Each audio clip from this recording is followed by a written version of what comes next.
Jenny, I got the new iPhone. Okay, it's Look, pretty insane. It's orange. Damn. And oh my God, I love it. I was going to ask if you guys had a charger for the old one, and now I'm thinking that you don't. No, honey, I haven't had an old charger in 5 years. Please. Can I share my new ringtone? Yes. New phone, new ringtone. Yes, let's hear it. All right, ready? Yeah.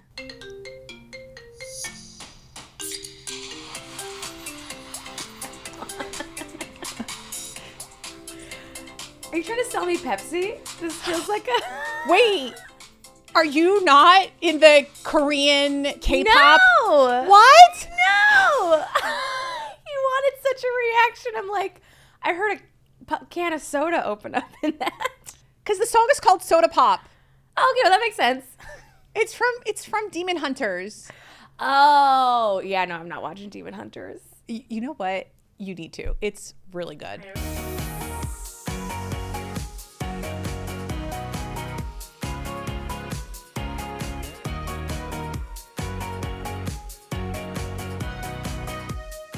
Welcome back to Ask a Matchmaker. I'm your host, Matchmaker Maria, and today I'm catching up with someone you might remember, comedian and writer Jenny Zigrino.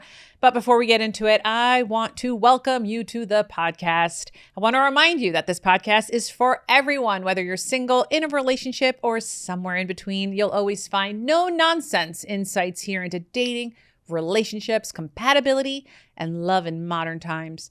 And remember, dating is a privilege. If you found your person, well, that's awesome. That's wonderful. But if you're single, which I know is a big part of this community, this space is especially for you. My goal is to give you the tools, the insights, and yes, sometimes the tough love you need to navigate dating with clarity and confidence. And if you have not already, which would be really weird, my book, Ask a Matchmaker, is out and you can buy it. If you would love a parasocial relationship with me, you can also download the Audible or Spotify. The audiobook is fantastic. You should also visit matchmakermaria.com to submit your dating questions. Just hit podcast, and that's where you can submit your question that could be featured in an upcoming episode. Or you can join my roundtable. That is my community for singles who are ready to date with intention. Every Monday, we have Roundtable Live, and that is where you and I get to talk together. And there's a special promo code waiting for you in the show notes. All right, let's get on this episode. This week, I'm thrilled to be joined once again by comedian, writer, and actress Jenny Zigrino. She is my favorite colonial actor. And if you've listened to her before, you know that Jenny has this incredible ability to take the hardest parts of life and turn them into something both hilarious and deeply human. And if you don't know what I'm talking about with the colonial man, I mean, that is what has been filling up my feed. I love it. I'm a little disappointed that you did not come in with my colonial costume. Do you have it with you? I mean, I usually have one on me at all times, but I do not today. I'm sorry. They need to be laundered right now. I've gotten a lot of use out of them. I'm really proud of you. Thank you. There are some clips that you have put on. If you're not following her on TikTok and Instagram, you need to change that. Jenny Zigrino, that's your name, right? On Instagram. Jenny Zigrino. You gotta get into the colonial content. Look, I would watch movies. I'm following the joy right now. Like, my therapist is very clear. It was like, follow the joy. There are other things in my life that are hard, but this feels good. So I'm just putting on a costume, talking about history, and living my life. And that's all I want to do. There have been certain clips that you have published. I think I've even commented this. I would watch a mini series of this. Was that when I was talking about how Hamilton's gay?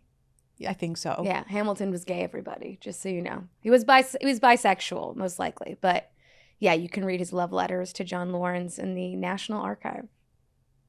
He talks about how big his dick is. How big is it?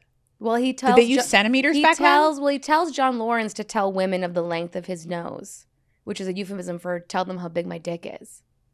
How do you know this? Because I read the letters. But how do you know the length of someone's nose? I mean, it sounds anti-Semitic. I mean, right? I mean, look, it was the 18th century. They didn't care much. But yeah, no, that was a euphemism for saying like how big is what is the length of your nose?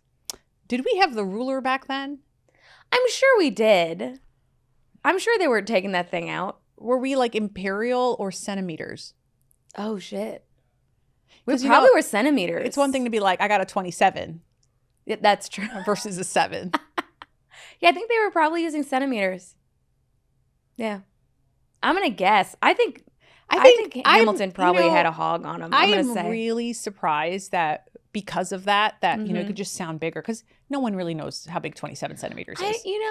I don't know. Look, this is America. We make everything hard for ourselves every time.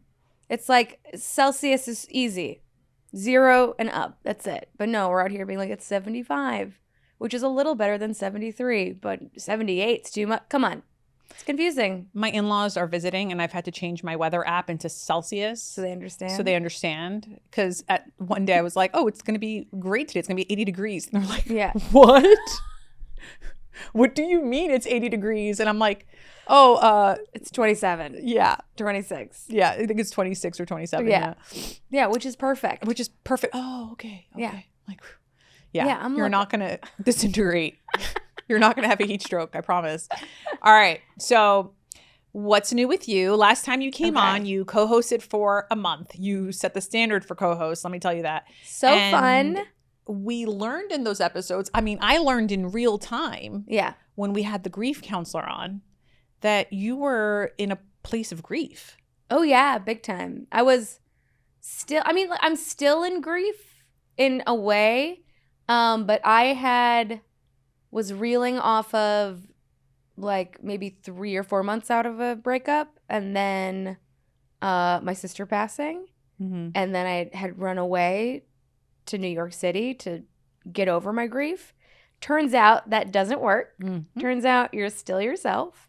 And so this last year, so I actually ended up, I was going to go back to LA and maybe move to New York in April of this year.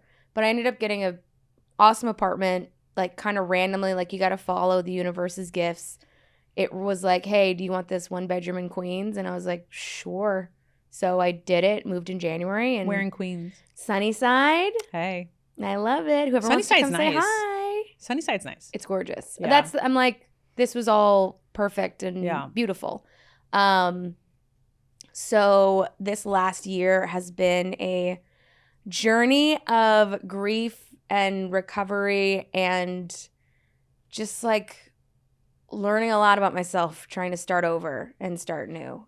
Yeah. And I did have a goal of like I was going to find a partner. That's not happened yet.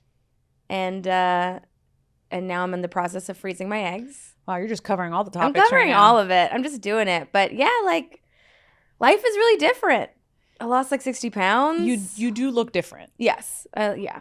I went on. But you were, I just want to. Yeah. You were gorgeous. Oh, yeah. A year ago. You're still gorgeous now. Yeah. Your knees probably hurt less. My knees never, this thing, nothing ever really hurt because of the weight, but I had really bad endometriosis and my eating disorder was really bad. Fun. Like off the charts. Yeah. So I went on the GLP-1, which for endo was like life-changing.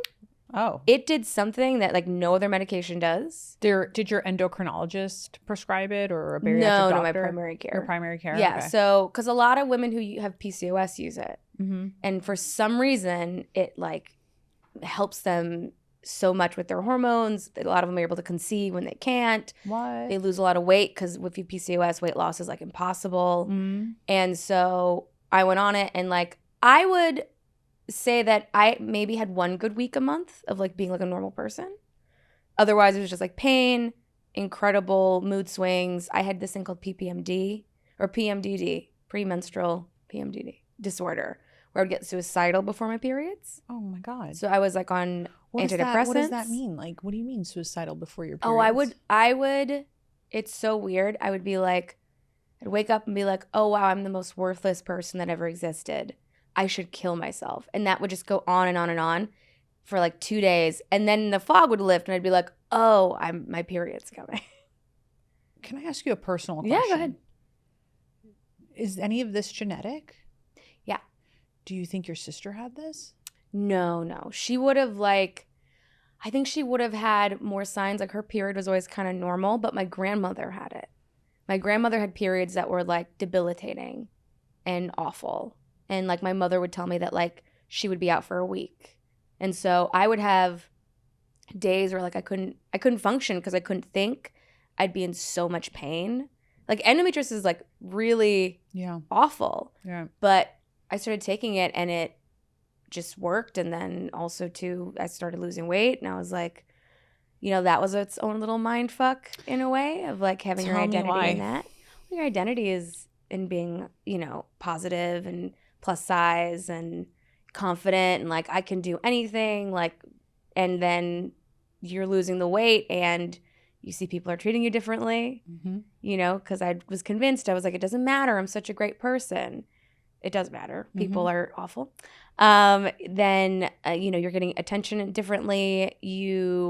My identity was always in being a plus size person. And then that starts to go away. And like, then you're like, okay, who am I? So there's like a lot of like stuff that's wrapped up in all of that. And as I started to lose weight, like I had to come to a lot of like feelings of guilt and abandonment of my community that I was dealing with. And like, which community? Of the plus size community. Did they know you? Were you like telling them you were on GL? Yeah, so I was open about it. I was very like, because I felt, I'm always of the thing of not like. That you, I just want to say really quick. Yeah. You don't know anyone an explanation. Of course not. As it pertains to like what you do for your health. Of course not. I don't think anyone does, but I know that feeling of like when I would see people that I looked up to start to lose weight and they would lie about it. Or hide it when it was like, especially as like a social media person who had gotten a fan base from being plus size and being confident and making other plus size women feel good about themselves. I felt that like I kind of had owed a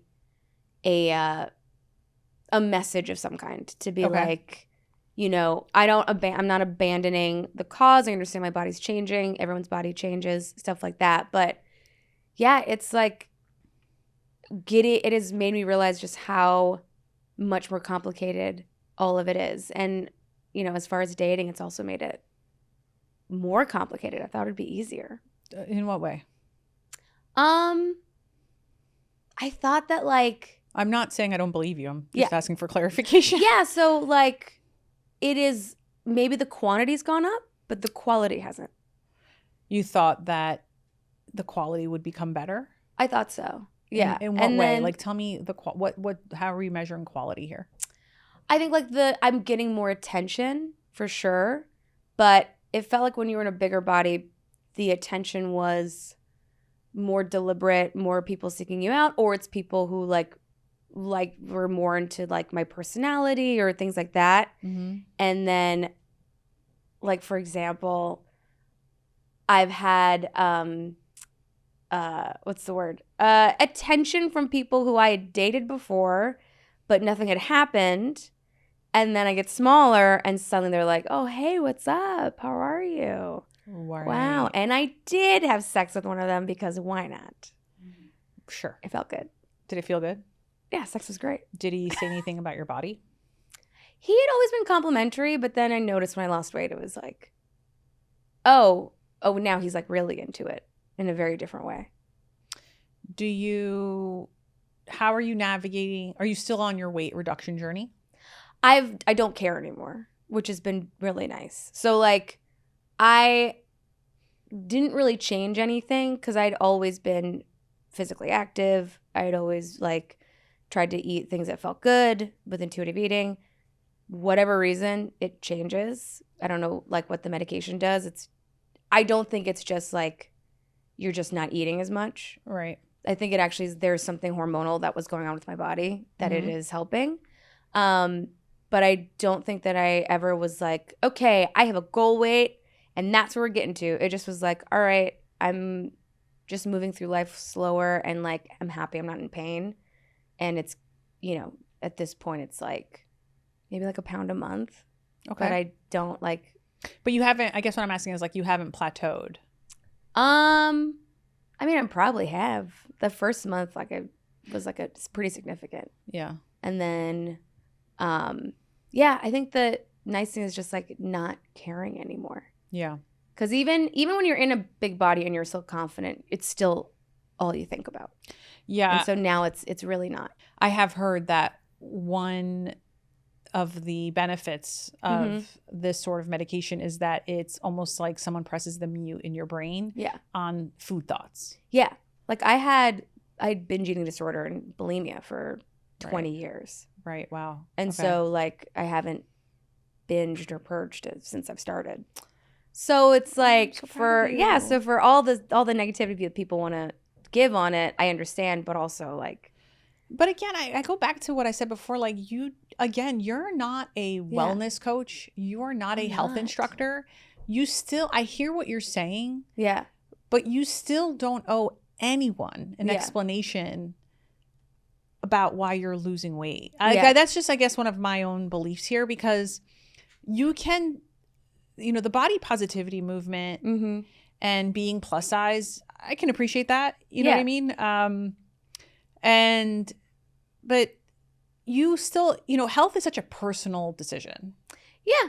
And I hear what you're saying. You're saying that when you saw people that you admired, reduce their weight. Yeah. You felt like you were owed an explanation or some transparency. Yeah. I just think that like when you've based your entire social media, and mine wasn't entirely, but a big part of my social media was being plus size and being involved in the community and that and all that stuff. Well, some of your jokes were revolving around that. Exactly. So I think like there was a lot of drama online. Some influencers who had based their whole thing on being like plus size fashion influencers. Right. I know what you're talking about. Yeah. And then lied about it. And it just like it's almost like you don't trust your community enough to support you. Like they're only there because you're fat. So I have to trust that like my community's there because they actually like me. I hear what you're saying. Yeah. Okay. And what's funny is I understand and can acknowledge like who you are talking about. Yeah. Because it's not just one or two. It's like a few people had built an identity around that. But at the same time, I guess I always looked at their content as more than a body. I thought that they were really informative. Yeah. And they were pointing out, certain things in the fashion industry, certain things with manufacturing that when their weight started to reduce, I was like, oh, okay. Like I just, that wasn't what I identified them as. Yeah. But I guess everyone's really different in how they process that, that identity too. It's not, and I totally empathize with the struggles that you are experiencing in your own community, right? Like of like the people, because you just said it felt lonely.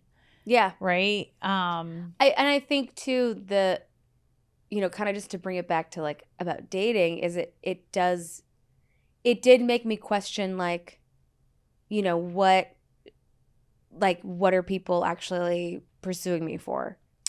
When you're in a larger body, I feel like the pursuit felt more like you're what I like. I'm into you and I'm into the person and like all that stuff. And not that I'm saying I'm like, I also too want to please like say that like I also acknowledge I'm still plus size. Yeah. So, but you're still juicy. I'm still a juicy bitch. Like I'm still, if you want to come squeeze this, please. Sunny side. Squeeze. Sunny side. Yeah. Sunny side queens. Take a little squeeze. All right. I got some juice in this caboose. You know what I mean? Well, speaking of juice. Yes. You have a new show coming out. I do have a new show. Called Afterbirth. Yeah, that's the juiciest of juice. Can you tell me about that? So right now I'm touring a one-woman, I would call it a one-woman show. It's called Afterbirth. Why do we call it Afterbirth? Because it is about kind of a rebirthing yourself after grief and loss and like moving on. And I think that like it's messy. It's like, I think that the movies are always like, she moved to a new city and like had her coffee shop and oh my God. And then she bumped into like a handsome guy and it's very Hallmarky, right? Of like new beginnings. But it's like, so it is so messy to start over. Yeah. Like it's so emotional and so exhausting. And, like it's just, I was like, how can I explain like how this grief and this, loss has inferred this birth, this new birth I'm trying to figure out, which is, basically moving forward with my life without the idea of like a partner, my sister, you know, what my old identity was and like what's the new identity. And you're not allowed to pull. To pull what? The afterbirth. Wait, what's that mean? What do you mean pull the afterbirth? Like pull it out? You're not allowed to pull like on the placenta on the afterbirth. Why not? Doesn't it just come out? It comes out on its own. Yeah. But if you pull it, you could hemorrhage. You could hemorrhage and die. Okay, got it. Okay. Yeah, I was like, it just slides. It just goes out. You teach me about Hamilton, and I will teach you about your uterus. Look, I never planned on. You can't force an afterbirth. You know what I mean? You can't force it. Okay. You can't pull it out. On its own. Yeah. And I think that's actually a really good analogy that you have come out on your own time. Yeah. Compare you to afterbirth. But I think even you telling me that your sister passed away. Yeah. That was 3 episodes in. Yeah. To you co-hosting for a month. Yeah. And I remember just being like, God, like I started crying. Like yeah, you did cry. I was just like, what? You weak little bitch. Yeah.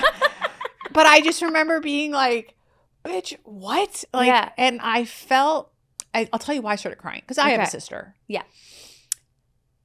I don't even want to picture that world. Yeah. Where she doesn't exist. Yes. Because she is my oxygen. But the fact that you masked for 2 episodes. Oh, the pain? Yes. So well. I had no idea. Yeah. Well, my job is to make people laugh, so I have to make money. So it's like, yes, but I mean, I was performing 3 weeks after she died. Listen, you're not well. I'll say that, Jenny. It's not good. You're a really great comedian. I'm not saying this because you're here. I really love watching your stand up. Thank you. Okay, go follow her, Jenny Zigrino. But yeah, I think the best comedians are also the comedians who can pull from that authentic self of life. Yeah. Right. And this is one of the reasons why I have a countdown for when Afterbirth comes out for your comedy special. Oh, thank you. Because this is a result of that life. And I think it takes a lot of courage. Thank you. But there's another thing that I want to touch upon in the Afterbirth. Yeah. Your comedy special. Yes. You know, when I hear Afterbirth, I also think about actual babies. Yes. Are you on a baby journey? Is that talked about? So I'm on a baby journey. Okay. And that will involve freezing my eggs. I have so many questions now. And I think one thing I point out in the special is like, I don't have a partner. And I don't know if it's, I know this is so sad to be on on a matchmaking podcast, be like, I don't know if it's actually going to happen. Because it might not happen for this stage of you becoming a mother. Yeah, it might happen in the future where you get a stepdad. Love a stepdad. Who doesn't love a stepdad? A little divorced stepdad. Maybe a stepdad who also has his own kids. Yes. You can little Brady Bunch it. That would be But you only cute. see his kids every other weekend. Okay. But if you want to take the Hallmark approach, he's widowed. Ooh. And you met at a grief support group. Okay. I'm into it. I'm into it. I can take some sad dads. I feel like this could be a really good show. Okay. Oh, I already wrote a show. Afterbirth. That's a very different show. I wrote it basically about me trying to get pregnant, but with my sister's eggs. I mean, almost genetically the same. Which is also a Hallmark movie, right? Yes. That is a Hallmark movie. Kinda. I mean, it would be played by J-Lo. 100%. That's a J-Lo movie. That's okay. So a fertility clinic on a farm. It's a callback to another episode. Let me ask you a question. If you're going to do it on your own, how are we finding the sperm? Okay, so here's what the plan is. Okay. What are our options? We're freezing the eggs, right? Which, by the way, doctor told me very fertile. Aww. Probably don't even need to freeze them, but I just want to back up. Congrats. All right, thank you. Sunnyside. This Eastern European stock is really something. It's yummy. So we're gonna freeze some of them. I'm gonna fertilize some of them, probably from a donor. I have approached some friends, and I'm like, nah, I actually don't want. I don't want friends. You don't want friends. You know why? Why? Because they're gonna have opinions on how you raise them. That's true. And you know what? If I'm gonna have opinions, you better be contributing 50%. Oh yeah, Like and, financially. and they won't. And they won't. They So let's leave our friends out. Exactly. So we're gonna get some donor. So where are we? What are our criteria for donor sperm? This is not HR. This is I mean, already they have to have a college, like you have to have a college education to donate. Did you know that? I did not I know think that. you do need to like have a bachelor's or more. Is that in Manhattan? I don't know, but in Manhattan. Like the sperm bank. I'm not saying you have to go be in college Okay, at NYU. did you also know this? This is what I learned, and you can Google this, that in order to check the virility of sperm, they use hamster eggs. What? Yeah. Google this. They use hamster ovum because hamster eggs will take anything. It'll take anything, and then it'll be like, this is not hamster cum. And then it'll self-destruct. Please tell me this isn't your special. No, but I should write put it that shit in. That is, I'm pretty now sure picturing it's hamster. half They'll hamster, use half hamster ovum to human. test the virility of semen. This, I feel like if this... Yeah, it's the hamster egg penetration test, and its purpose is to evaluate if a man's sperm can penetrate an egg. Yeah. That. And why a hamster? Why not use a pig? It's from golden hamsters, used because their outer layer can be removed, allowing human sperm to fuse with them. This makes them a good biological model for testing sperm function. Also, Who figured that out? It's not true about having a college degree, but it is preferred. Okay. Preferred Sorry, college guys. I degree. lied about the college degree part. Hold on a second. I have so many questions right now. So if they have a college degree, do they have to like scan it in? Do they have to bring like... I thought you needed one, but I mean... Can people lie? You can lie about anything. True. Would you... Wait, do you know about that Netflix documentary about that Danish guy that has like over 3,000 kids? Yes. And how bad that is for society? That is bad for... He's Genghis Khan. Yeah, it's awful. Let me ask you some questions about collegiate level sperm. Okay. In this decision process. Yes. Do you know if it tells you... I'm not trying to make a joke. This is a serious question. Okay. But would you prefer humanities sperm or STEM? Ooh, I think a humanities sperm. You want humanities sperm? I think I want the humanities. Don't you think you have enough humanities? I would take the STEM sperm. I mean, I don't think you can ever have enough humanities, okay? Look, right, scientists are going to be out of a job soon, okay? Maybe we go abroad. That's the other thing that is important to this, is I think I might go abroad to get the sperm? No, to live. Okay, before you get there. To have, like, okay, just to have a kid by yourself in America, if you're not, like, pretty well off, is insane. Especially when you don't have a support system. Exactly. I understand It's going to be me and my mom, great gardening. Who do you know in Europe to give you that support system? Well, I'm going to take my mom with me. Oh. Okay? We're going to have a little Great Gardens time. The healthcare is free. That'll be nice. Well, you'll still get private insurance. Yeah. But it's a lot cheaper. Way cheaper. It's way cheaper. Way cheaper. My friend had a baby. It's like $100 a month. In Denmark, and it was like a candlelit room. It was beautiful. Oh, so we're giving like pregnant in Europe too. I mean, I'll take the cum. I'll put it in border. Okay, so are we looking for a specific like ethnicity, religion? I don't really care. First of all, I'm Jewish, and whatever comes out of me technically is Jewish. You could have a lot of fun now. Yeah, that's true. Anything can be Jewish when it comes to a Jewish vagina. Everything's you could Jewish. have like a half Japanese, Harvard-educated STEM sperm that's also Jewish. Yeah. I could do that. I was like maybe I like the Middle Eastern. Or she. I like Middle Eastern. Ooh, they're cute. They're handsome. They can grow really nice beards. Do you have a height requirement? No. Did you have a height requirement on the dating apps? I don't have a height requirement. Oh, that's smart then. Because I'm a nice person. Okay. And do you have? I'm also 5'4". Do you learn any other details? Yeah, chances are your kid's gonna be short anyway. Yeah. Or average. Do you have like any other details about the sperm, like color of their eyes? Some give you a picture of the person. What? Yeah, I think some of them you can get pictures of the person, what they look like. Do you want them to be cute? I would like them to be attractive, but if they're really attractive, why don't I just go to the source? You know what I mean? Like, hey. You take a screenshot, you find it on Google search, you find their LinkedIn. Yeah. Yeah. They'll be like, I donated that 10 years ago. And I'll be like, well, it's time.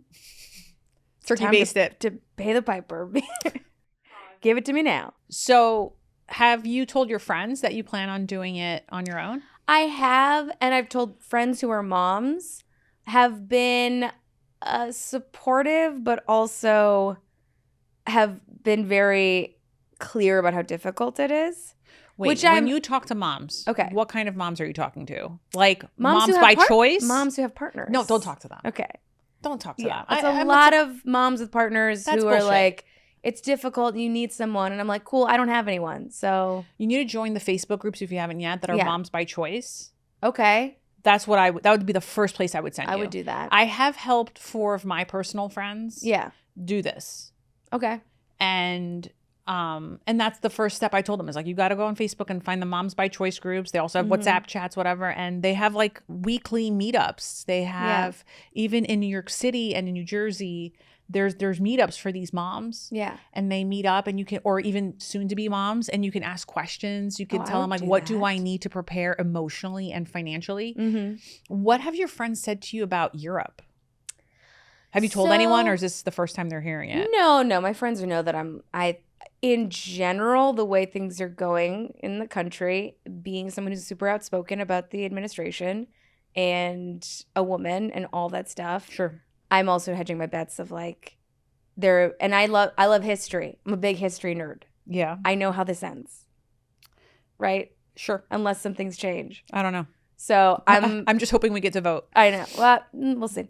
But I'm hedging my bets and just like looking very like I've already spoken to lawyers about leaving the country and stuff like that. And that's crazy. Yeah. It's so politics they aside, know. I don't think I think Europe's a great place to get what I think you're seeking, which is a support system that's not just, it's not even just your mom. Mm-hmm. There is this sort of infrastructure that exists in their societies, forget the urban planning, where you can meet up with other moms by choice, make that village too. Yeah. Get on an alliance, for instance. Was it your episodes last year where I said that I can envision you with like a German man or a Dutch man? I don't remember. Maybe you're psychic. I'm pretty sure I said Germany is one of the places I'm looking at. I'm almost certain I said I don't envision you with an American. I'm almost certain. I do remember that. I said he's either German or Dutch. Well, the 2 visas that are the easiest to get are the DAFT visa. That's the Dutch-American friendship treaty. And the German Berlin artist visa are 2 very easier ones to get. I got a stepdad named Ralph. I'd do it. Guten Tag. Get in this, you know? You don't need to fertilize. It's already done. Free range, baby. I love that. Yeah. And when do we get turkey basted? So right now we're probably in December going to start the actual freezing process. Okay. Good luck on that hormone journey. Can't wait. It's a very light touring month because I was like, I can't be on the road, like pumping myself full of hormones and then talking about my dead sister on stage. Which everyone come to my show. It's great. Come watch me talk about my sister. I also do just want to preface that the show there is darkness to it, but it is very fun and loving and like sweet and wonderful. And, you know, anyone can come to the show and take something from it and feel good. But we're going to do that. And then I am kind of going to get some affairs in order of like if I'm going to jet to the other place, Europe or whatever. Wait, can you take your frozen eggs with you on the plane? I'd probably have to come back. You're going to take the sperm from Europe and bring it to America? What does the customs look like? Look, if I'm paying for the package deal, all right, I think the insemination might be included. And I have insurance for a year. So I'm going to just, get it done. But here in New York? Yeah. Or in Europe? In New York. Oh, and then once my eggs are going to be here. And then you're going to give birth here? No, I'm going to do it over there. You're going to do it over there? Yeah. Yeah, I don't want to die. I'm kidding, everyone. And on that note, don't forget to subscribe. No, I would be do fine. it. I think I would want to have a kid. Wouldn't it be abroad. great if a year from now you're telling us, hey, Maria, I'm calling it in. Here is 6-week-old Maybelline. I named it Maybelline? Could have just stopped at Mabel. That's where That's I was also going a name. with. I was going to say Mabel in my brain, but I just went to Maybelline. Which also an old-timey lady name. I love an old-timey lady name. I would 100% name my kid for Mabel. A fact you're naming your kids some old ass shit. Oh, what? Theodore? Barbara. No. I like Mabel more. Or I could do like a... You could do a unisex name like Lindsay. Lindsay could be good. What's an old-timey colonial name? Alexander. Ezekiel. Ezekiel. Ezekiel Thaddeus Zigrino. That's perfect. Yeah, that's you where go. you should do it. Yeah. I think I vote for that name. What if I it's a did it boy. in Greece, though? There are fertility clinics that you could do in Greece. Yeah. Does my kid get citizenship? No, you can't get citizenship in most countries in Europe. That's just... Even if the It's kid's about born the blood. there? Yeah, no, we don't have birthright citizenship in most birthright citizenship is, I think, only in the Americas. I think it's in a couple of European countries, and I'm going to find them. And You that's find where I'm them. going. Greece is hard. You basically have to be the MVP of the NBA. That's literally what had to happen for Giannis Antetokounmpo to get citizenship. Really? Yeah. Despite being raised in Greece, speaking Greek, being Greek Orthodox Christian, they were like, "Oh, you became the MVP of the NBA. Yeah. Here's you're Greek some now." citizenship." It's like it's really Didn't controversial. Tom Hanks get citizenship? Who? Tom Hanks? Yeah, because he's married. He's Tom Hanks. He has That's honorary true. citizenship. That's true. If I was But you Greece, know- I'd be like, yeah, come on over here. Come on, Tommy. Yeah, we You got know, you. Come into our embrace. But there's a lot of people that this is really controversial actually because there's a lot of people that were born and raised there and they can't live their lives because they can't travel to other countries. You know, we have a huge immigrant population. Yeah. And this is a very controversial. So be careful. It's hard. So all I'm saying is that my life's pretty easy, and everything that I'm going to do is going to be really easy, and nothing's ever hard. I'm excited for you. Thank you. Motherhood is a blessing. And it's going to be so easy. It's not going to be It's easy. going to be so easy. But I am manifesting for you a Thank very you. healthy pregnancy. Thank you. And that is all we can hope for. Yeah. From there, My time limit is 40. I think like if I don't... how old are you? So 30, I'm going to be 39 a month. Babe, you got 2 this. So You'll be fine. if no one impregnates me In the next 2 weeks? in the next... No, 40 When is are you I'll- ovulating? 40 is when I'm going to get them in. Is when I'll get the When are you the eggs. ovulating next? I'm ovulating now. So, hey, everybody. If anybody wants this, it's ready. Give me your cum. Give me your cum, everybody.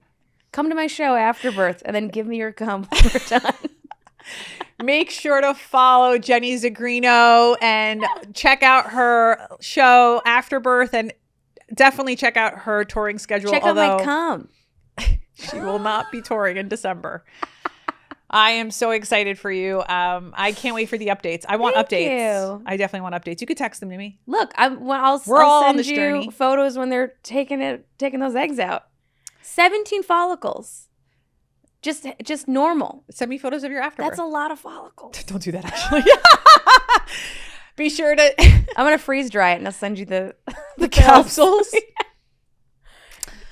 Oh, I used to. You Can know I what? tell you? You're gonna have so much fun in Europe. Can I tell you a bit I used to do? Go ahead. Okay, so what's the difference between a giraffe and Kim Kardashian? Oh no. Let me see if I remember how I worded it. Oh. One of them eats their placenta, and then everyone would be like, "Oh, the giraffe," and I go, "No, because that's fucking gross." Okay. It's Kim Kardashian. She ate her placenta. Did she really? I didn't say it was a good joke. I just said I used to do it. Did she really do that? Yeah. She I freeze-dried it. am. I get it. People want to do it. You know, I'm happy for them. I had a very interesting pregnancy with my first. Yeah. Very traumatic. I had a fantastic second pregnancy with my second, but this bitch came in the middle of the pandemic, so whatever. Oh, I didn't no, know there was gonna be a thank you. pandemic when I got pregnant. Yeah. But she came in May 2020. Wow. That was fun.